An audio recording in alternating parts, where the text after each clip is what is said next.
Okay, let's get straight to the point. What if I told you that there exists an undeniably major problem within Genshin Impact's weapon system, and now what if I told you that Hoyoverse, the developers of Genshin Impact, are almost irrefutably aware of this problem, and they want to fix it, and they can fix it, but they don't.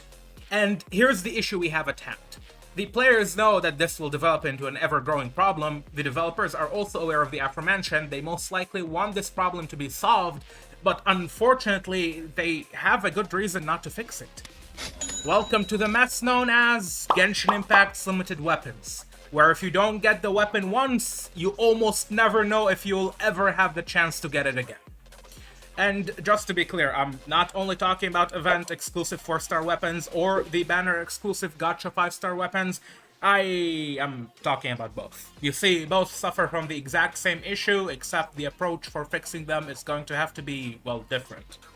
And as I see it now, the banner-exclusive 5-star weapons, Beacon of the Reed Sea, Hunter's Path, are much more severely affected than the event-exclusive 4-star weapons. However, I will be making a solid case for both in this video, but before I continue, I must address this early on.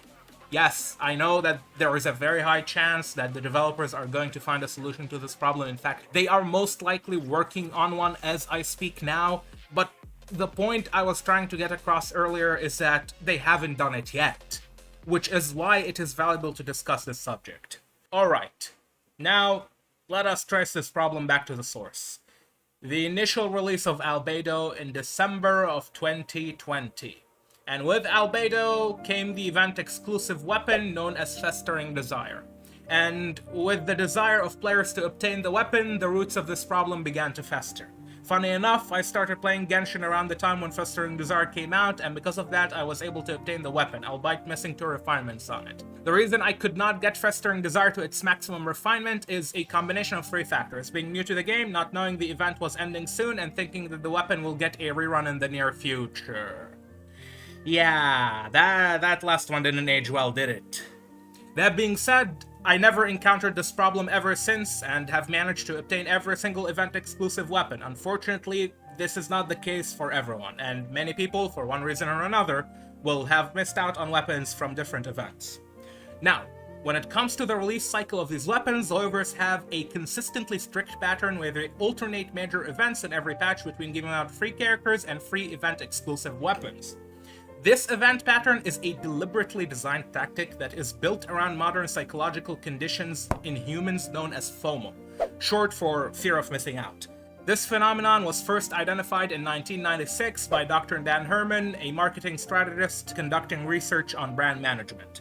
But it wasn't until 2004 that the term got popularized by this guy, Patrick J. McGinnis, a venture capitalist who coined the term and described it in detail. A few years later, in 2008, psychologists agreed on a general definition of FOMO, which goes along the lines of the feeling of apprehension that one is either not in the know about or missing on events, experiences, and or profitable investments that could make one's life better. Now, make no mistake, the fear of missing out is not something that suddenly sprung out of nowhere in the modern age. FOMO, at its core, really is just a mixture of anxiety and envy. Both of these are deeply rooted in the human condition and have existed for thousands of years, just manifesting through different mediums. It's just that the modern advent of technology, and especially social media, which has exacerbated this condition and made it much more obvious. And of course, Hoyoverse is far from the only business or company that utilizes the fear of missing out on people to market or sell their products. Dude, every business under the sun utilizes this tactic, because it is unbelievably effective on humans. Heck, even I used it several times in real life. And don't even try to take the moral high ground and act like exploiting FOMO is some kind of scummy evil deed. Just take a few minutes to look around you and think about it. Your entire life is surrounded by FOMO. Oh, that one show you want to watch being monopolized by a single streaming service. FOMO. Oh, limited discounts on fruits and vegetables in the supermarket. FOMO. I could give you endless examples of this, but the main topic of this video are Genshin Impact's limited weapons, not Hoyoverse's sales tactics. And this brings me back to the point I made earlier about free characters and weapons. When it comes to the former, missing out on a free character is not really a big deal, all things considered. After all, it is relatively easy to obtain at least a single copy of a 4-star character due to the fact that they are always available as an RNG pull from limited character banners, the weapon banner, and the standard banner. But if you miss out on, well, the free 4-star weapon, yeah, as far as we have seen, you ain't getting another chance on it ever again. And the reason I brought up this whole FOMO side topic was because of the following. While FOMO in itself is a decent business tactic that works for the vast majority of situations, the way in which Hoyoverse utilizes time-limited event-exclusive weapons to instill FOMO in players to maintain temporary player retention will actually grow into a blatant problem given enough time, causing the buildup of permanent long-term damage. And as I said multiple times across the video, Hoyoverse is well aware of this already. You see, event-exclusive weapons were fine until this baddie came out. And god dang, those who have it, this sword is like a voluptuous mother that all albedo mains are going to continue to suckle on its titties and feed. And those who do not have it will starve. You might as well call this weapon Rhine Daughter, because all albedo players who do not have it are basically orphans at this point. Like, seriously, I do not understand how Hoyoverse thought making Cinnabar Spindle an event-exclusive weapon was a good idea.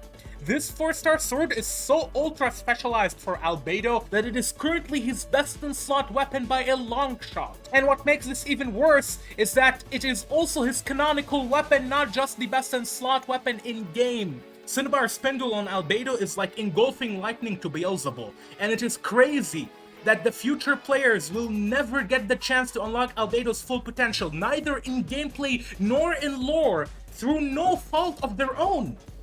Now, it's actually worth mentioning that albedo's Cinnabar Spindle is by far the most egregious example of what I've been talking about. The other event-exclusive weapons that came out in Genshin are nowhere near as effective or hyper-specialized on a character to the same level that Cinnabar is on albedo. Like, sure, there is Dodoko Tails, which also is Klee's canonical weapon and a very good option to use on her as well, but it is far from being the uncontested best in slot. In any case, all time-limited weapons share the exact same unattainability problem as Cinnabar Spindle regardless of their effectiveness. And this is a problem that will continue to propagate further into the game if left unattended. Now, the real reason I made this video is because of Hunter's Path and Beacon of the Reed Sea. Those are by far the greatest offenders of this topic, but before I get to them, let's discuss a potential solution to the event-exclusive weapons first. There are many ways to go about it, obviously. But one potential option is to simply just use the Mythic Shop system from League of Legends. When Prestige skins first came out in League, they were marketed as some kind of super exclusive high-quality collectibles that only hardcore fans of the characters can aim to get by spending lots of time and money on the game. But the player base at large really did not like this, and Riot Games quickly realized that they had to do something about it. So they introduced Mythic Shop system, where a prestige skin would be released into the game, be exclusive for a short period of time, usually during the runtime of the battle pass they are tied to, and after the battle pass period ends, the skin goes away for roughly 6 months, after which it enters a Mythic Shop rotation, where players can purchase it in a monthly rotating schedule. This system kinda already exists with skins in Genshin, where the 4-star skins can be purchased from the shop after their event period expires. We also have a rotating shop mechanic in almost every Hoyoverse game. The Royal and Blackcliff weapon series, along with rotating characters in the Star Glitter shop, are all examples of such systems that already exist in Genshin Impact. Also, Honka Star Rail has 2 shops where you can purchase light cones, which are the equivalent of weapons. There is the Herta store, and then there is the Forgotten Hall store. Genshin could just reallocate event-exclusive weapons to an NPC shop like Margaret, or some Hexen Circle Witch in Fontaine. It doesn't really matter. Realistically speaking, Hoyoverse is a company and their primary goal is to make profit, to fund their employees, and to generate more revenue. So the more sound solution would be to make a system like League's Mythic Shop, where players who missed out on event-exclusive weapons can just purchase it from the shop as they already do with skins.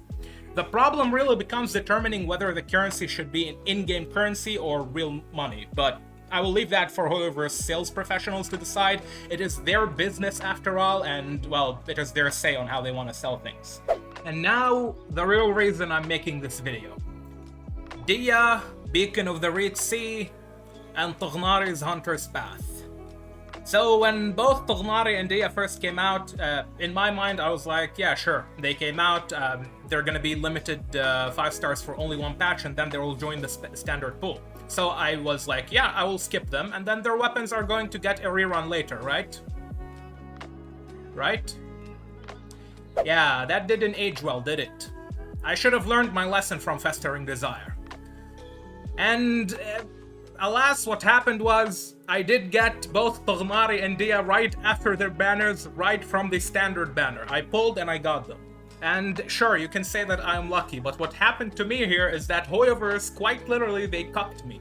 Because Hoyoverse came to me and they told me you only get the tip, you just get the tip. Hoyoverse, I went to a restaurant, I ordered spaghetti, they gave me the spaghetti, it is wet, it's a soup, but then I don't have the fork to eat the spaghetti with.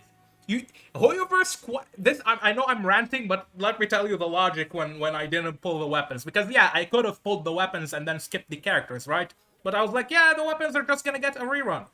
Jade Cutter, it came out with Kuching's banner, because Kuching back in patch, what was it, 1.3? Back in patch 1.3, she had a banner where Jade Cutter was on the banner, and the other weapon that was on that banner was, I believe, Primordial Jade Spear. Yeah, it was this one. And I pulled back then, I pulled on Jade Cutter, I got Jade Cutter, and I got Jade Spear. But, so, Jade Cutter, here's the logic. Jade Cutter is no one's weapon. There is no character that is canonically the owner of Jade Cutter. Now, yes, it was made by Zhongli in the lore, I get that, but no one owns it right now. Maybe you could say Zhongli owns it, but Zhongli is a spear user, it doesn't matter.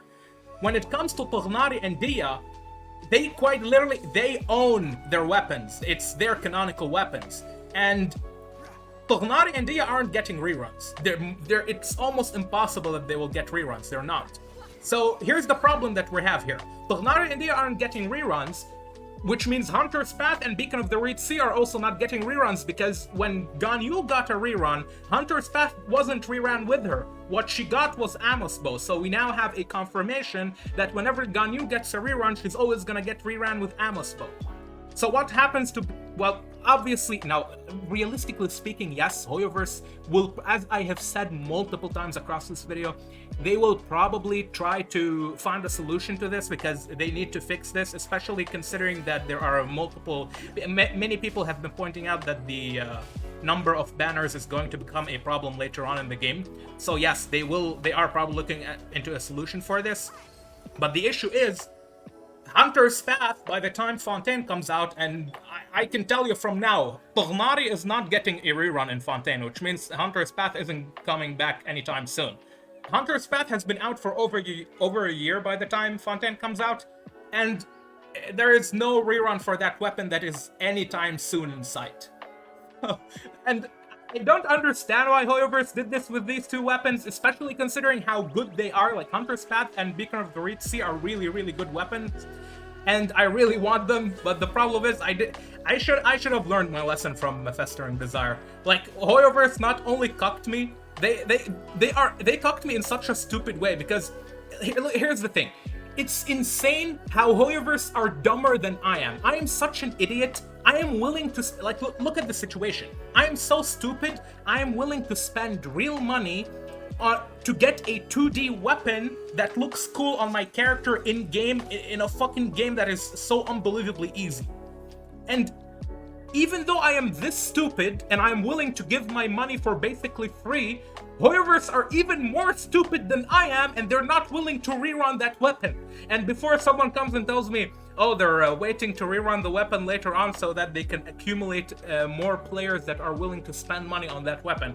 Dude, they can do the exact same thing by running the weapon multiple times and having more players spend money on that weapon, because by giving people more time to save for that weapon, they're simply reducing the amount of revenue that they can have, because now people have more time to save for the weapon. If you rerun the weapon more often, then yes, you increase the chances, but you also reduce the amount of primogems the players have overall to get the weapon they want. So business-wise, it doesn't matter if they wait or if they don't. And it even makes more sense if they make the weapon available more often, because this means more whales, more people, more morons like me are going to spend money to get that 2D weapon in the game. But anyway, Hoyoverse, I don't know what they're doing with these two weapons. I made this video to rant about these two weapons. Honestly, everything I said before was basically for. I don't really care about. I don't really care about these limited 4-star weapons. Like, sure, they can make a shop for them, like the Mythic shop. That would be cool. But the main reason I'm ranting is because of Beacon of the Red Sea and Hunter's Path. Hopefully they do get weapons. Jade Cutter is probably going to be a rerun with Albedo. For those wondering, this weapon usually gets rerun with Albedo. So Albedo's reruns, or Albedo's runs in general, he gets either Jade Cutter or he gets this one. What's it called? Freedom Swarm. So it's one of the two that he usually gets. Now, obviously, there's the Summit Shaper, but I think Hoyoverse already realized that not only the Golden Majesty weapon series in general is flawed, but they also realized that there is a major issue with the Geo. And I have a feeling Hoyoverse are right now reworking Geo, which is why they haven't released any Geo characters as of recently. Okay, this is me from editing, and you have successfully reached the end of this video. I will add some closing statements. So when it comes to like what Hoyoverse are supposed to do with Hunter's Path and Beacon of the Red Sea, obviously Toghnari and Dia aren't ever going to get a rerun, so I don't know what they can do. Maybe add a new banner for them, but I have a feeling Hoyoverse right now, they are as clueless as I am when it comes to this topic. That being said, I trust that they have some kind of plan because they have thousands of professional developers in the company. But it is what it is. This is a fun video I just made on the side. I have other more important videos coming later this week, probably not in the next few days. I need to chill a little bit because I've been uploading a lot, and while it's not something that is bad for me, uploading a lot can be, well, it can cause burnout for people watching. So I'll chill for a few days, and then I'll upload Eula video, Kaya video, and there are a few other projects. There is Baiju, some anime videos, some more other like Genshin videos, stuff like that. And yeah, now obviously I do this for fun. When I first started this channel, my main goal was to actually make it a chemical engineering channel because that's my real life job. But somehow we ended up in anime and video games, but it is what it is. The videos still punch above their weight, but alas. Thank you all for watching. Thank you for, thank you for the support, and if you liked the videos, then I hope you found them useful as well. And yeah, take care, and I'll see you in the next time.